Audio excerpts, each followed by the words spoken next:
ফায়ুতরাকু বিমাতারিকা মিন হাদিদ, লোহার হাতুড়ি দিয়ে এবার ওর পিটানো শুরু হবে। পিটাতে পিটাতে ওর গায়ের গোশত আর মাসেলগুলো থেতলে ফেলা হবে। ইয়াকালু লিল আরদি ইলতাইমি, জমিনকে বলা হবে চাপ দাও। ফাতাখতালিফু আদলাউ, ওয়াল আয়াযু বিল্লাহ।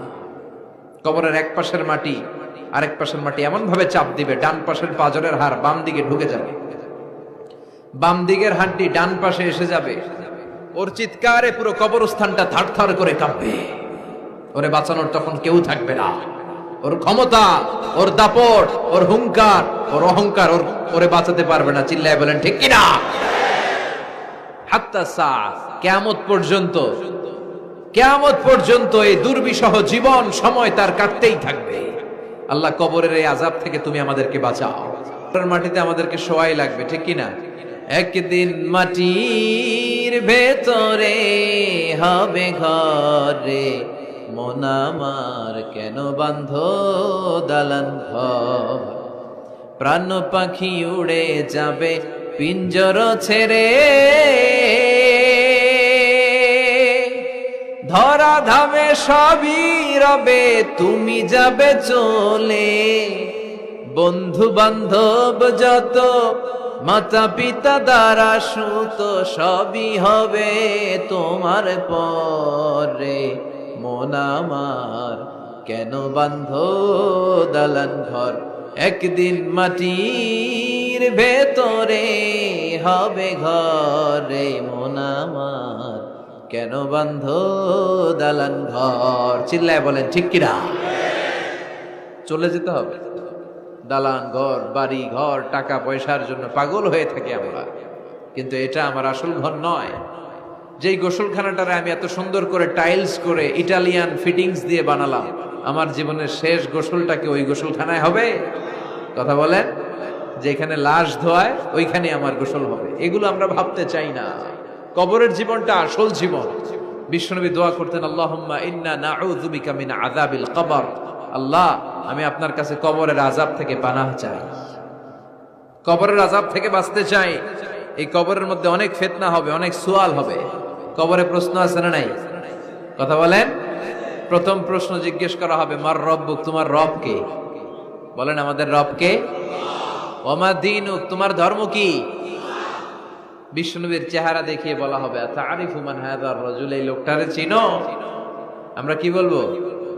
আমরা চিনি, উনি আমাদের প্রিয় রাসূল মুহাম্মদুর রাসূলুল্লাহ সাল্লাল্লাহু আলাইহি ওয়াসাল্লাম। এরপরে জিজ্ঞেস করা হবে, এগুলো কোত্থেকে শিখলা? আমরা বলবো কোরআন থেকে। ফায়ুফসাহু লাহু কবরুহু ৭০ যিরাআন। এই সুন্দর সুন্দর উত্তর করতে পারলে আপনার কবরটারে ৭০ হাত লম্বা করে দেয়া হবে। ইফতাহু লাহু বাবুন ইলাল জান্নাহ, জান্নাতের দিকে একটা দরজা লাগিয়ে দেয়া হবে। ইউলবাসু মিন লিবাসি আহলিল জান্নাহ, জান্নাতীদের পোশাক পরিয়ে দেয়া হবে। জান্নাতের পোশাক কেমন হবে জানেন? রেশমের পোশাক। ওয়া লিবাসুহুম ফিহা হারির, the dress will be in Jannah with fine green silk with the gold embroidery. জান্নাতে যারা থাকবে তাদের পোশাক হবে পাতলা সবুজ রঙের রেশমের কাপড়ের পোশাক, যেটার মধ্যে গোল্ডের, স্বর্ণের ডিজাইন করা, এমব্রয়ডারি করা থাকবে। ওই পোশাক পরিয়ে দেওয়া হবে। আর বলা হবে নাম কান্নাউমিল আরুস, বাসর রাতে জামাই যেমনি আনন্দে ঘুমায় তুমিও ঘুমাও। দুনিয়াতে অনেক কষ্ট সহ্য করছো, দুনিয়াতে পুলিশের দৌড়ানি, র্যাবের দৌড়ানি, আছে না নাই? ইসলামের পক্ষে যারা কথা বলে নিজ এলাকায় পরবাসী, আছে না নাই? আহা, মামলা হামলা, ঝক্কি ঝামেলা ঝুঁকি একটার পর একটা, তার পিছু ছাড়ে না। সে ঘুমাইতেও পারে নাই। চিল্লায় বলেন ঠিক কিনা? আনন্দের ঘুম আমরা সেদিন দেব ইনশাআল্লাহ। ঘুমেন না? নাম কানাউমিল আরুস, বাসর রাতে বর যেমনি কনেকে নিয়ে ঘুমায় ঘুমাও। দুনিয়াতে ঘুমাইতে পারো নাই, দুনিয়াতে খালি দৌড়াইছো। কি করছো? দৌড়ানির উপরে ছিল। আজকে দৌড়ানি নাই, আজকে দৌড়ানি হবে ওই দলে। কথা কন। যারা ইসলামের পক্ষে ছিল না, আজীবন ইসলামের বাঁশ দিয়েছে, আজকে ওদেরকে বাঁশ দেওয়ার পালা। সেদিন হিসেব উল্টে যাবে। কথা বলেন। এবার ওদেরকে প্রশ্ন করা হবে, তুই ক মার রব্বুক? কয় আমি জানি না। কি জানোস? কয় কিছুই জানি না। কি যে জানি না ওইটাও জানি না। দ্বিতীয় প্রশ্ন, ওয়ামা দীনুক, তোর ধর্মের নাম কি? কয় জানি না। ফেরেশতারা কয় আর প্রশ্ন বাকি একটা, তারপরে আমগো খেলা শুরু। ওমান হাযার রাজুল, do you know this person? দেখো তো এই লোকটার চিনা চিনা লাগে কিনা। কয় না, চিনি না, আমি কিচ্ছু জানি না, আমি কিচ্ছু মনে করতে পারছি না, খালি আমি মদ খাইতাম আর চিয়ার্স করতাম, এটা মনে আছে। আমি ইসলামের বিরুদ্ধে দৌড়াতাম, ইসলামের পক্ষের শক্তির উপর হামলা চালাতাম, এগুলো মনে আছে। কোরআনের বিরুদ্ধে ছিলাম, ইসলামের বিরুদ্ধে ছিলাম, বিশ্বনবীর বিরুদ্ধে ছিলাম, বিশ্বনবীর বিরুদ্ধে আমি বিষোদাগার করতাম, ইসলামের বিরুদ্ধে আমি জনপ্রচারণা চালাতাম। আজীবন আমার জীবনটারে আমি কাটিয়েছি ইসলামের বিপক্ষে। সুদ, ঘুষ, দুর্নীতি, যৌতুক, মদ ছিল আমার নিত্য সঙ্গী। আমি কিচ্ছু মনে করতে পারছি না, আমার ধর্ম নাই, আমার কিছুই মনে নাই। ফেরেশতারা বলবে ঠিক আছে, এবার আঙ্গো খেলা শুরু। ফায়ুতরাকু বিমাতারিকা মিন হাদিদ, লোহার হাতুড়ি দিয়ে এবার ওর পিটানো শুরু হবে। পিটাতে পিটাতে ওর গায়ের গোশত আর মাসেলগুলো থেতলে ফেলা হবে। ইয়কালু লিল আরদি ইলতাইমি, জমিনকে বলা হবে চাপ দাও। ফাতাখতালিফু আদলাউ, ওয়াল আয়াযু বিল্লাহ। কবরের এক পাশের মাটি আরেক পাশের মাটি এমন ভাবে চাপ দিবে, ডান পাশের পাজরের হাড় বাম দিকে ঢুকে যাবে, বাম দিকের হাড়টি ডান পাশে এসে যাবে। ওর চিৎকারে পুরো কবরস্থানটা থারথার করে কাঁপবে। ওরে বাঁচানোর তখন কেউ থাকবে না। ওর ক্ষমতা, ওর দাপট, ওর হুঙ্কার, ওর অহংকার ওরে বাঁচাতে পারবে না। চিল্লায় বলেন ঠিক কিনা? হাত্তা সা, কিয়ামত পর্যন্ত, কিয়ামত পর্যন্ত এই দুর্বিষহ জীবন সময় তার কাটতেই থাকবে। আল্লাহ, কবরের এই আযাব থেকে তুমি আমাদেরকে বাঁচাও। সূরাতুল মুলক যারা নিয়মিত তেলাওয়াত করবে, আল্লাহর মেহেরবানিতে তাদের কবরে কোনো আযাব হবে না। পড়তে রাজি আছেন? কথা কয় না। পড়তে রাজি আছেন সবাই? বিষ্ণুই বললেন এখানেই শেষ নয়, আরো আছে। শাফাআত লি সাহিবিহা, এই সূরাটা কিয়ামতের দিন এই সূরা যে তেলাওয়াত করবে তার পক্ষে সুপারিশ করবে। কোরআন যদি আপনার বিপক্ষে আল্লাহর কাছে নালিশ করে, আপনার বাঁচার কোনো উপায় আছে? আপনার পীর সাহেব আপনারে বাঁচাইতে পারবে? চাইলে আপনার দলের নেতা, কথা কন, কেউ বাঁচাইতে পারবে আপনারে? কোরআন যেমনি আপনার বিরুদ্ধে দাঁড়ালে আপনারে বাঁচাতে পারবে না, কোরআন তেমনি আপনার পক্ষে দাঁড়ালে আল্লাহ আপনারে ফেলে দিতে পারবে না। কোরআন আপনার পক্ষে থাকলে আল্লাহ আপনাকে দয়া করবেনি। বিশ্বনবী বলেছেন ইকরাউল কুরআন ফাইন্নাহু ইয়াতি ইয়াউমাল কিয়ামাতি শাফিআন লিআসহাবি। কোরআন তেলাওয়াত করো, কেননা কোরআনের তেলাওয়াত এটা কিয়ামতের দিন তোমার জন্য সুপারিশ হয়ে দাঁড়াবে। এজন্য বিশ্বনবী বললেন যে ব্যক্তি সূরাতুল মুলক নিয়মিত তেলাওয়াত করবে, এই সূরাটা কিয়ামতের দিন ওই তেলাওয়াতকারীর জন্য আল্লাহর কাছে সুপারিশ করবে। এখানেই শেষ নয়, বিশ্বনবী বললেন খাসামাত আন সাহিবিহা, এই সূরা যে তেলাওয়াত করবে তার পক্ষে আল্লাহর সাথে এই সূরাটা দাঁড়িয়ে তার পক্ষ নিয়ে আল্লাহর সাথে তর্ক করবে, ঝগড়া করবে। আল্লাহ, তুমি ওরে জান্নাত দিবা না কেন? ওরে মাফ করবা না কেন? তুমি না গফুর, তুমি না গফফার, তুমি না রহিম, তুমি না রহমান, তুমি মাফ করে দাও। ও মিয়া, সুপারিশ করতেছে কে? সূরাতুল মুলক। সুবহানাল্লাহ কইবেন না? কতক্ষণ এই তর্ক আল্লাহর সাথে সে চালাবে? হাত্তা আদখালাহুল্লাহুল জান্নাহ, যতক্ষণ না আল্লাহ তার জান্নাতে না ঢুকায়। এখানেই শেষ নয়, বিশ্বনবী বললেন মান কারাআ বিহা ফি লাইলাতিন ফাকাদ আকসারা ওয়া আতাবা, রাত্রি বেলায় যে এই সূরাটা তেলাওয়াত করবে ওই পুরো রাতটাকে বরকতময় করে দিবে কে? এজন্য বিশ্বনবী বলেন আমি চাই আমার সব উম্মত এই সূরাটা মুখস্থ করে নেক। আমার চাই আমার ছোট বড় আবাল বৃদ্ধ বনিতা সব উম্মতের হৃদয়ের মধ্যে এই সূরাটা গাথা থাক, মুখস্থ থাক, হিফজ করা থাক। আমরা বিশ্বনবীর উম্মত না? কথা কন। নবীর এই আশাটা আমাদের পালন করার দরকার আছে না নাই? আমরা কি পারি না এই সূরাটা মুখস্থ করে রাখতে?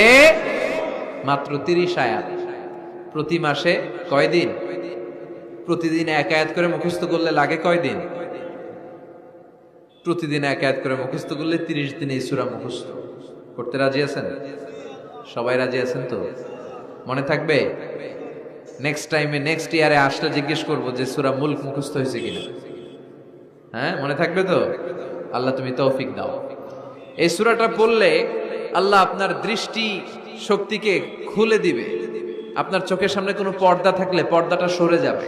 আপনি আল্লাহর মাহাত্ম্য বুঝতে পারবেন, আপনি আল্লাহরে চিনতে পারবেন, আপনি আল্লাহর অস্তিত্ব টের পাবেন। সুবহানাল্লাহ পড়েন। অনেকেই বলে যেটা দেখি না তা মানি না। যারা স্রষ্টাকে বিশ্বাস করে না তারা বলে আনসিন ইজ নাথিং, যেটা দেখা যায় না এটা বিশ্বাস করি না। নাস্তিক্যবাদের ছড়াছড়ি আছে না নাই? বাগেরহাটে কোনো নাস্তিক নাই মনে হয়, কথা কন? আছে আছে আছে। এত দাড়ি টুপি এগুলার ভিতরে ঢুকে কেমনে? ওগুলা পিছনে পিছনে থাকে, এগুলা আজীবন পিছনে পিছনে থাকবে। কথা বলে। ইয়াং যুবক যারা আছে তোমরা একটা বই পড়বে, প্যারাডক্সিক্যাল সাজিদ, একটা বই আছে বাজারে, নাস্তিকদের বিভিন্ন প্রশ্নের জবাব। এই বইয়ের লেখক খুব ভালো করে ওই বইতে তিনি তুলে ধরেছেন। লেখকের নাম আরিফ আজাদ। এটা পড়লে শিক্ষিত যারা তাদের মনের মধ্যে এই ঘুরপাক করা প্রশ্নগুলোর উত্তর তারা পেয়ে যাবে। বইয়ের নাম প্যারাডক্সিক্যাল সাজিদ, আরিফ আজাদের লেখা। তো তার পাশাপাশি এই সূরাটা পড়লেও আমরা জানতে পারবো, কারণ এই সূরাটা হচ্ছে দি সূরা is an eye opener for us all. আমাদের সবার চোখ খুলে দিবে এই সূরাটা। আমাদের ঘুমন্ত বিবেককে জাগিয়ে তুলবে এই সূরাটা। যারা বলে যে স্রষ্টাকে দেখা যায় না তাদের জন্য এই সূরাটা একটা মেডিসিন। আল্লাহ কেমন যেন এই সূরায় বলতে চায়, ওপেন ইউর আই। তুমি তোমার চোখ খোলো না একটু, you must find your God. তুমি তোমার আল্লাহরে খুঁজে পাবা। আপনি আকাশের দিকে তাকান, বাতাসের দিকে তাকান, জমিনের দিকে তাকান, আল্লাহরে খুঁজে পাবেন। সাইয়েদনা ইব্রাহিম তারার দিকে তাকালেন, বললেন মনে হয় এটাই আমার রব। পরে দেখে তারা নাই, কয় না না, আমার রব তো আমার ছেড়ে চলে যেতে পারে না। সাইয়েদনা ইব্রাহিম চাঁদ দেখলেন, পূর্ণিমার চাঁদ দেখে ভাবলেন তাইলে এটা তো তারার চেয়েও বড়, মনে হয় এটা আমার রব। পরে দেখলেন চাঁদও নাই। সাইয়েদনা ইব্রাহিম কয় আমিও আপনার লগে নাই। এরপরে সূর্য উঠলো, গগন বিদারী সূর্য পুরো জমিনটারে আলোকিত করে ফেললো। উনি বললেন হাদা আকবার, সূর্য অনেক বড়, তাহলে এটা আমার রব। পরে বিকেল বেলা যখন সূর্য ডুবে যায়, সাইয়েদনা ইব্রাহিম কয় না, আমার রব তো আমার ছেড়ে কোথাও চলে যেতে পারে।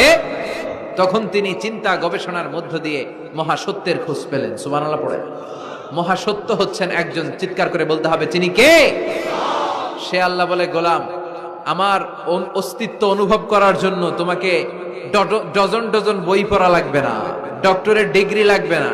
তুমি আমার সৃষ্টি করা এ বসুন্ধরার দিকে তাকাও, এই গাছপালা নেয়ামত রাজির দিকে নজর বুলিয়ে তাকাও। তুমি সাগর দেখো, তুমি পাহাড় দেখো, তুমি ঝর্ণা দেখো, ঝর্ণার কলকলো আওয়াজের ভেতরে আমি আল্লাহরে খুঁজে পাবা। কথা কন। ঝর্ণা দেখছেন কেউ কোনোদিন? বাগেরহাটে আছে? কোথায় যেয়ে দেখছেন? সিলেটে, হিমছড়িতে। আহা, ঝর্ণার সামনে দাঁড়ালে বোঝাই যায় একজন এটাকে নিয়ন্ত্রণ করছে। একজন আছে, একজন থাকা লাগবে, একজন থাকা চাই যাকে ছাড়া মহাবিশ্ব এত সুন্দরভাবে চলতে পারে না। সাগরের দিকে তাকান। কক্সবাজারে গেছেন আপনারা? আহা, কি ক্ষুদ্র আমি, কি তুচ্ছ আমি, কি নগণ্য আমি। যখন আমার অলমোস্ট প্রতি সপ্তাহে কক্সবাজারে ফ্লাইট থাকে, আমার কক্সবাজারে অনেক প্রোগ্রাম থাকলে আমি বিকেলে আগে সাগরের সামনে চলে যাই, নিজে যে কত ছোট এটা দেখার জন্য। বঙ্গোপসাগরের সামনে দাঁড়ালে হায় রে, নিজের কি এতিম লাগে, কি ছোট্ট আমি, কি সাগরের তর্জন গর্জন। হিমছড়িতে যখন যাই, সিলেটের মাধবকুণ্ডে যখন যাই, মালয়েশিয়াতে মাঝে মাঝে যাই, ক্যামেরন হাইল্যান্ডে কিছু ওয়াটারফল আছে। আল্লাহু আকবার। এই ঝর্ণার আওয়াজের মধ্যে মনে হয় যেন আল্লাহর জিকির শোনা যায়, ঠিক কিনা? ঝর্ণা ঝর্ণা ঝর্ণা রে, বলনা বলনা বলনা রে, কার বিরহে পাগল পাড়া তুই, কার মিলনে ফুল ফসলে ভরার তোর দুকুল বই, কার মিলনে ফুল ফসলে ভরার তোর দুকুল বই। ঝর্ণা ঝর্ণা ঝর্ণা রে, বলনা বলনা বলনা রে, কার বিরহে পাগল পাড়া তুই। সুবহানাল্লাহ পড়ে। ঝর্ণার দিকে তাকালে, আকাশের দিকে তাকালে, বাতাসের দিকে তাকালে আকাশের রব আল্লাহর অস্তিত্ব সেখানে আছে না নাই? চিল্লায় বলেন আছে না নাই? এই জন্য নাস্তিকদের যুক্তিগুলো খোড়া যুক্তি। তারা বলে আনসিন ইজ নাথিং, যেটা দেখি না ওইটা মানি না। এরকম কিছু গাধা আছে না নাই? হাদারাম, উল্লুক্কা পাঠা, যেটা দেখি না ওইটা মানি না। আচ্ছা বলেন তো, আমরা কোনোদিন আমেরিকা দেখছি সরাসরি? কথা কয় না। টিভিতে দেখছি, বইতে দেখছি আমেরিকার ছবি, কিন্তু সরাসরি এটা আমেরিকা দেখছি, তাই বলে আমরা আমেরিকা মানি না? কথা বলেন। নাস্তিক যারা কথা বলে এরা বাতাস দেখতে পায়? উত্তর দেন, বাতাস দেখা যায়? তো নাস্তিকের যারা দল, নাস্তিকের গোষ্ঠী, ওরা কি বাতাসকে মানে না? Why do you believe on that? Why do you believe on air in the atmosphere? বায়ুমণ্ডলে যে বাতাস আছে এটা কেন মানো? বাতাস তো দেখো না। কে কারো যখন মাইগ্রেনের পেইন হয় মাথায়, আমার প্রচন্ড ব্যথা, আপনারা কি দেখতে পাচ্ছেন ব্যথাটা? কিন্তু মাথায় যে ব্যথা হয় এটা আপনারা মানেন না, নাস্তিকেরা মানে না। তাহলে ওদের যুক্তির কোনো গ্রাউন্ড আছে? কোনো গ্রাউন্ড নাই। যেটা দেখা যায় না এটা নাকি ওরা বিশ্বাস করে না। আল্লাহ বলেন সৃষ্টির দিকে তাকা, নজর করে দেখ, আমি আল্লাহর নিদর্শন আছে। সুবহানাল্লাহ পড়েন। নাস্তিকদের কিভাবে আপনি বুঝাবেন? একটা ঘটনা বললে চমৎকার বুঝতে পারবেন। কুফা নগরীতে এক নাস্তিক ছিল, সে এরকম বলতো, যেটা দেখি না ওইটা মানি না। সবাই বলে আমাদের একজন ইমাম আছে, ওনার নাম নু'মান ইবনু সাবিত, উনি তোমারে দেখায় ছাড়বে আল্লাহরে। সে বলে তাই, তাহলে ডাকো তো, তার সাথে আমি তর্ক করব। অ্যাপয়েন্টমেন্ট দেয়া হলো জুমার পরে ঠিক ভর দুপুরে 2টায়। নু'মান ইবনু সাবিত ওনার আসল নাম, ওনার লকব হচ্ছে আবু হানিফা। ইমাম আবু হানিফারে ছিলেন না? ইমাম আল আ'যাম। উনি আল্লাহর পক্ষে নাস্তিকের সাথে লড়বেন, আর নাস্তিক আল্লাহর বিপক্ষে লড়বেন। সময় দেয়া হয়েছে জুমার সালাতের পর ভর দুপুরে 2টা। ঠিক সময়ে নাস্তিক এসেছে, হাজার হাজার মানুষ এসেছে, আসে নাই ইমাম আবু হানিফা। নাস্তিক তো রেগে মেগে আগুন, আমারে সময় দিয়ে উনি আসে নাই কেন? আসে না কেন? আধা ঘন্টা, 1 ঘন্টা, 1.5 ঘন্টা চলে যায়, আসে না। প্রায় 2 ঘন্টা পরে ইমাম আবু হানিফা দৌড়ে দৌড়ে আসলেন। নাস্তিক বলে আপনার তো সময়ের কোনো জ্ঞানই নাই, আপনার সাথে কোনো তর্ক চলবে না। ইমাম আবু হানিফা বললেন ইনদি উযর, আই হ্যাভ অ্যান এক্সকিউজ, আমার একটা এক্সকিউজ আছে। কি এক্সকিউজ? সাইয়েদনা ইমাম আবু হানিফা বললেন, আমি যখন ঘর থেকে বের হই, এই পথে আসার সময় আমাকে একটা নদী পার হতে হয়। কি পার হতে হয়?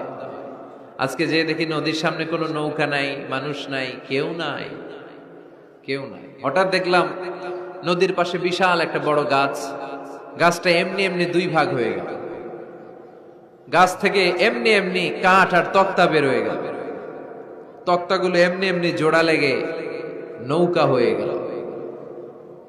ওই নৌকা এমনি এমনি নদীর মাঝখানে এসে পড়লো, আর আমি উঠে বসলাম। মাঝি ছাড়া, লগি বৈঠা ছাড়া নৌকা আমারে এক টান মেরে নদীর ওপার নিয়ে গেল। এই কাজগুলো হতে হতে 2 ঘন্টা লেগে গেছে। কয় ঘন্টা? নাস্তিক কয় তবে ইমামের মাথা খারাপ। নাস্তিক কি বলে? তোদের ইমামের মাথায় সমস্যা। ইমাম আবু হানিফা বললেন, আপনি এই কথা বললেন কেন? আমার মাথা ঠিকই আছে, আপনি আমার গালি দেন কেন? নাস্তিক বলে এমনি এমনি গাছ ভেঙে 2 ভাগ হয় নাকি? এমনি এমনি করাত ছাড়া গাছ কেটে তক্তা বানানো যায় নাকি? এমনি এমনি মিস্ত্রি ছাড়া তক্তা লাগিয়ে নৌকা হয়? এমনি এমনি মাঝি ছাড়া নৌকা চলে নাকি? সাইয়েদনা ইমাম আবু হানিফা বললেন, এই তো আপনি লাইনে চলে আসছেন, এখন আপনারে বুঝাইতে খুব সুবিধা হবে। এমনি এমনি নৌকা হয় না, তক্তা হয় না, এমনি এমনি গাছ কেটে 2 ভাগ হয় না, তাহলে আকাশটা কেমন করে এমনি এমনি হলো? এই জমিনটা কেমন করে এমনি এমনি হলো? দ্বিপ্রহরের জলজলের সূর্যটা কেমন করে প্রতিদিন দিনক্ষণ টাইম ঠিক করে সকালে পূর্ব দিক থেকে উঠে পশ্চিম দিকে ডুবে যায়? কেমন করে আকাশ থেকে বৃষ্টি নামে এমনি এমনি? কেউ যদি এটা না করে এমনি এমনি কেমন করে পৃথিবী সৃষ্টি হয়? নাস্তিকের ঘুমন্ত বিবেক এবার জাগ্রত হয়েছে, এবার সে চোখ মেলে তাকিয়েছে। সেজন্য এই পৃথিবীতে এখন নতুন এসেছে, সে নতুন করে আবার পৃথিবী দেখতে লাগলো। তাই তো? সুবহানাল্লাহ কইবেন না? তাই তো? এমনি এমনি তো কিছু হতে পারে না। There should be someone who is controlling everything. একজনকে থাকাই লাগবে যিনি মহাবিশ্ব নিয়ন্ত্রণ করছে। চিল্লায় বলেন, যিনি কে? নাস্তিক অবাক, তাই তো, আসলেই তো আমি একটা বোকা, আসলে আমি হাদারাম, আমি তো এইভাবে কখনো ভাবি নাই। ও ইমাম, আপনাকে শুকরিয়া, আপনার হাত দেন, আপনার হাতে চুমু খাই, আপনার হাতে হাত রেখে আমি শাহাদা বাক্য পাঠ করতে চাই, আপনি আমারে পড়িয়ে দেন লা ইলাহা ইল্লাল্লাহ মুহাম্মাদুর রাসূলুল্লাহ। কালিমা পড়ে মুসলমান হয়ে গেলেন। আল্লাহু আকবার। এজন্য নাস্তিকদের সাথে ওয়াজাদিলহুম বিল্লাতি হিয়া আহসান, হিকমতের সাথে কথা বলতে হবে। প্রজ্ঞার সাথে যদি আপনি একটা ভ্যালিড গ্রাউন্ড উপস্থাপন করতে পারেন, নাস্তিকরা আপনার সামনে দাঁড়াতে পারবে না। চিল্লায় বলেন ঠিক কিনা? এই নাস্তিকদের জন্য অনেক দিক নির্দেশনা, ডোজ, মেডিসিন আল্লাহ সূরার ভেতরে দিয়েছেন। সূরাটার নাম সবাই বলতে হবে। সবাই বলেন, সবাই কইছেন? সূরার নাম সূরা মুলক। চিল্লায় বলেন কি নাম? সূরাতুল মুলক। আল্লাহ শুরু করছেন, তাবারাকাল্লাযী বিয়াদিহিল মুলকু ওয়া হুয়া আলা কুল্লি শাইইন কাদির। সুবহান সেই সত্তা যার হাতে ক্ষমতা, আর তিনি সব বিষয়ের উপরে ক্ষমতাবান। পড়েন সুবহানাল্লাহ। তাবারাকাল্লাযী, সুবহান সেই সত্তা, বিয়াদিহিল মুলকু, যার হাতে সব ক্ষমতা, ওয়া হুয়া, আর তিনি, আলা কুল্লি শাইইন কাদির, সব বিষয়ে ক্ষমতাবান। তিনি কে? বিয়াদিহিল মুলকু, তার হাতে ক্ষমতা। চিল্লায় বলেন তো কার হাতে? নাকি আপনাদের হাতে? মাননীয় প্রধানমন্ত্রীর হাতে? আস্তে আস্তে যাও, তুমি তো পুরো মাইক নাড়ায় ফেলতেছো। ক্ষমতা কার হাতে? নাকি প্রধানমন্ত্রীর হাতে? র্যাবের প্রধানের হাতে? পুলিশ প্রধান ডোনাল্ড ট্রাম্পের হাতে? ভ্লাদিমির পুতিনের হাতে? নরেন্দ্র মোদীর হাতে? কার হাতে? জোরে বলেন। বিশ্বাস হয়? কিন্তু আমরা কিন্তু প্রায়শই বলি সকল ক্ষমতার উৎস জনগণ। এভাবে রাষ্ট্রীয়ভাবে কিছু কুফরি আমাদেরকে শিক্ষা দেওয়া হয়। চিল্লা এখন ঠিক কিনা? এটা রাষ্ট্রীয় কুফরি। সকল ক্ষমতার উৎস জনগণ নয়, সকল ক্ষমতার উৎস একজন। চিল্লায় বলেন তিনি কে? আপনি নিজের একটু নিজের জিজ্ঞেস করেন তো যে আপনার ক্যাপাসিটি কতটুকু? আমার ক্যাপাসিটি আসলে কতটুকু? আমি আসলে কদ্দুর করতে পারি, কদ্দুর ক্ষমতা আমার আছে? একটু জিজ্ঞেস করে দেখেন। ডায়রিয়া যাদের হয়, 5 বার 7 বার 10 বার যদি টয়লেটে যাওয়া লাগে, ওর চেহারার দিকে আর তাকানো যায়? নিজেকে দিয়ে ভাবেন, যেদিন আপনার পেট মোচড় দিয়ে ডায়রিয়া হয়েছে, 7 বার 8 বার ইমোটিল ট্যাবলেট খাওয়ার পরে, স্যালাইন খাওয়ার পরেও ভালো হচ্ছে না, 10 বার 12 বার যেতে যেতে চেহারাটা সাদা হয়ে যাচ্ছে, গায়ে কোনো শক্তি নাই, এরপরে 3-4 জন কাঁধে করে টয়লেটে ঢুকায়, আছে না নাই? 10 বার 12 বার টয়লেটে গেলে আর কোনো শক্তি নাই, কই আই মরে যাইও, আই আর হাইতান নারে মাফ করি দে, এরকম হয় না? তখন ভয় লাগে, মনে হয় যে আমি আসলেই মরে যাব, সবার কাছে বিদায় নেয়, আমারে মাফ করে দাও, আমি হয়তো বাঁচবো না। কত লিমিটেড পাওয়ার আমাদের, কত দুর্বল। 5 বার টয়লেটে গেলে চেহারার দিকে তাকানো যায় না, চেহারা ভেস্কি মেরে থাকে এমনি। সে নাকি ক্ষমতার মালিক। আল্লাহ বলেন, ওয়া খুলিকাল ইনসানু দাঈফা, তোদেরকে আমি দুর্বল করে বানিয়েছি। শুধু আমরাই দুর্বল না, আমি দুর্বল, আমার বাপ দুর্বল, আমার দাদা দুর্বল, আমার 14 গোষ্ঠী দুর্বল। আমরা দুর্বলের ঘরের দুর্বল। সবল হচ্ছে একজন, তিনি কে? এজন্য সকল ক্ষমতার উৎস কোন দৃষ্টিতে, কোন যুক্তিতেই টিকে না যে সকল ক্ষমতার উৎস নাকি মানুষ। এই কথাটা যুক্তির আলোকে টিকে? সকল ক্ষমতার উৎস কে? কি ক্ষমতা আছে আমাদের? কোনো ক্ষমতাই নাই। আজকে কেউ যদি পেছন থেকে চিৎকার দিয়ে বলে, হুজুর প্যান্ডেলে সাপ, মজা করে বলছে, এতেই অনেকে খুঁজতেছে কই সাপ, কই সাপ। দেখছেন ক্ষমতার মালিক নাকি আমরা? আর আসলে যদি 3-4টা সাপ ফস করে এদিক দিয়ে ফানা তুলতো, black mamba, king cobra, python, হ্যাঁ, এই সাপগুলো যদি ফস করে এখানে ঢুকতো, আপনাদেরকে খুঁজে পাওয়া যেত? এতক্ষণ স্লোগান চলে, এখন দৌড়। আছে না নাই? সাপ বাদ দেন, ভাউয়া ব্যাং চিনেন? অথবা কোলা ব্যাং? বাগেরহাটে কি বলে, কি করে? খালি লাফায়। 10টা ভাউয়া ব্যাং, 2টা স্টেজে আর 8টা প্যান্ডেল ছেড়ে দেওয়া হলো, অবস্থাটা কি হবে জানেন? ভাউয়া ব্যাং আর কি লাভ দিবে? এর চেয়ে বড় লাভ দিবেন আপনারা, এর চেয়ে বড় লাফাইতে লাফাইতে আমরা ভাগবো। এই হচ্ছে আমাদের অবস্থা। নিজেকে একটু জিজ্ঞেস করেন যে how much capacity I belong, কতটুকু ক্ষমতা আমার আছে। আহা, মাঝে মাঝে বাসে যখন আমরা চড়ি, পেশাব চাপে না? কথা বুঝতেছে না বোধহয়।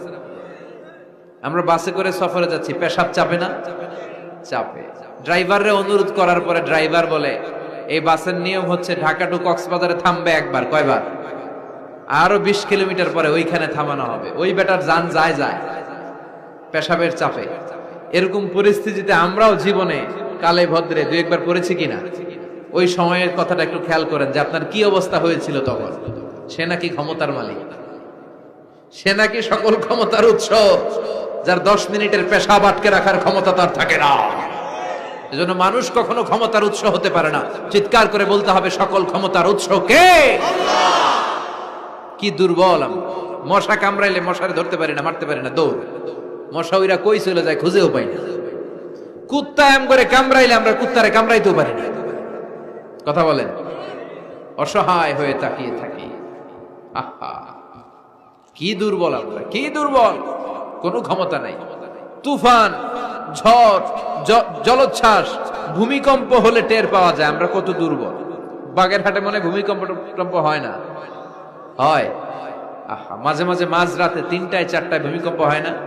লোকজন দৌড়, কেউ লুঙ্গি সহ দৌড়, কেউ লুঙ্গি থুইয়া দৌড়।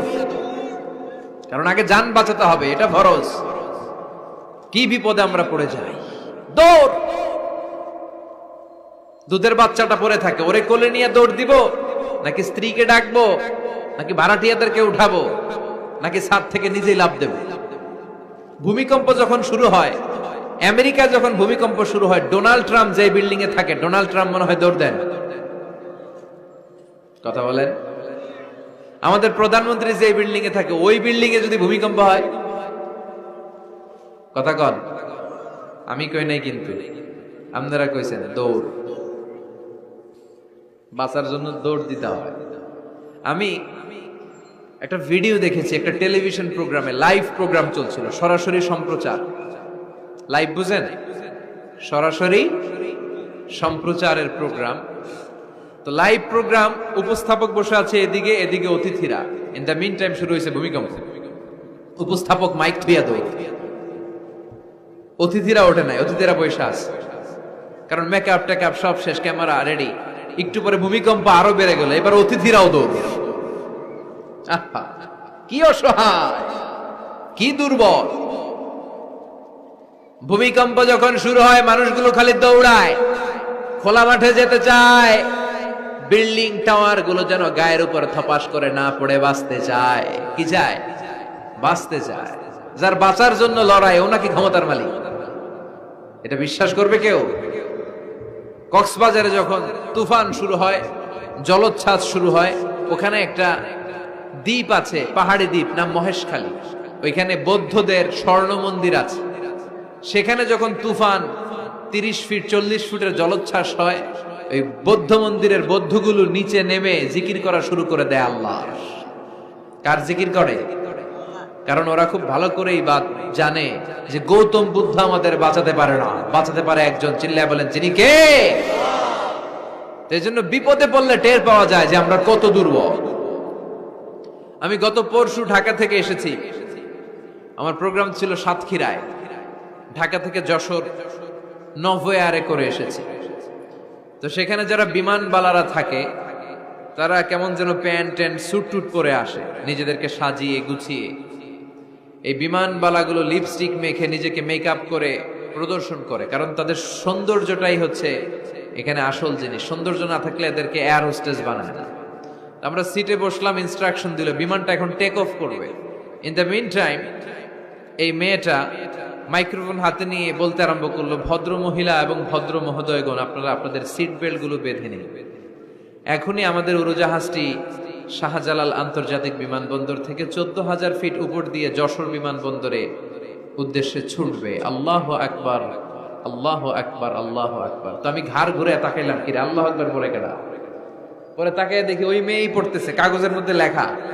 অবাক হলাম, যার চলাফেরা এরকম, বেশভূষা এরকম, এই মেয়েটা এখন আল্লাহু আকবার, আল্লাহু আকবার, আল্লাহু আকবার পড়ছে। আর পড়ছে শুদ্ধ অশুদ্ধ মিলিয়ে, সুবহানাল্লাযী সাখখারা লানা হাযা ওয়া মা কুন্না লাহু মুকরিনিন। আমি মিলাতে পারলাম না যে আল্লাহু আকবার পড়ে কেন। পরক্ষণে আমি বুঝলাম যে এইমাত্র বিমানটা গ্রাউন্ড ছেড়ে দিয়ে 14,000 ফিট উপরে উঠে যাবে। ওদের সবার খুব ভালো করেই জানা, ওই 14,000 ফিট উপরে আকাশের মাঝে আমাদেরকে বাঁচানোর কেউ নাই। কেউ আমাদেরকে, পুলিশ আমারে বাঁচাতে পারবে না, এয়ারলাইন্সের ম্যানেজার আমারে বাঁচাতে পারবে না, কোন সিকিউরিটি আমারে বাঁচাতে পারবে না, ফায়ার সার্ভিসের ওরা আমাকে বাঁচাতে পারবে না। ওই 14,000 ফিট উপর থেকে আমারে বাঁচাতে পারে একজন, চিল্লায় বলেন যিনি কে? এটা খুব ভালো করে জানে, হিসাবটা খুব সহজ। এজন্য ওঠার আগে আল্লাহু আকবার লাগে, আর নিচে নামলেই দুম্মা চলে দুম। আছে না নাই? নিচে নামলেই কুচ কুচ হোতা হ্যায়। কথা বলেন, বিমান থেকে নামলেই কুচ কুচ হোতা হ্যায়, আর বিমানে ওঠার সময় আল্লাহু আকবার, আল্লাহু আকবার। কি অবস্থা আমাদের, কতটুকু ক্ষমতার মালিক। আসলে আমাদেরকে আল্লাহ তেমন কোনো ক্ষমতাই দেয় নাই, ক্ষমতার মালিককে সে আল্লাহ বলছেন, তাবারাকাল্লাযী বিয়াদিহিল মুলকু ওয়া হুয়া আলা কুল্লি শাইইন কাদির। সুমহান সেই সত্তা যার হাতে ক্ষমতা। চিল্লায় বলেন ক্ষমতা কার হাতে?